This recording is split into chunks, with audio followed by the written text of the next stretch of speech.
Hello guys! Welcome to my mini vlog. Joke lang po. Ayan nga, si Daddy kinikis-kis ang lapag.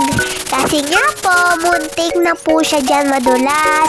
Hehe! Ayan nga po, toto kiss-kiss si Daddy dahil po ayaw niyo na pong madulas. Ayan nga, mukha na pong napapagod si Daddy. Pero todo pa rin po.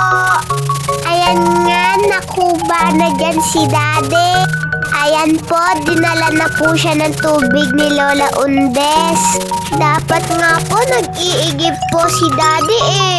Kaya po tumigil muna si Daddy sa pag-igib para po hindi po siya ulit madulas. At baka sa pangalawang chance niya, madulas na po si Daddy. Ayan po, sa gilid naman po siya nagkikis-kis. Sige Daddy, kaya mo yan. Muntik ka na kasi madulas eh.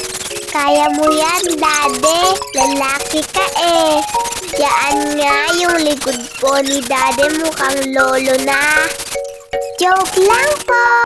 Nilipat na nga po dyan ni Daddy yung view.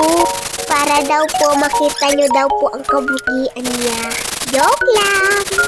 Malapit na nga po matapos dyan si Daddy. Bye po!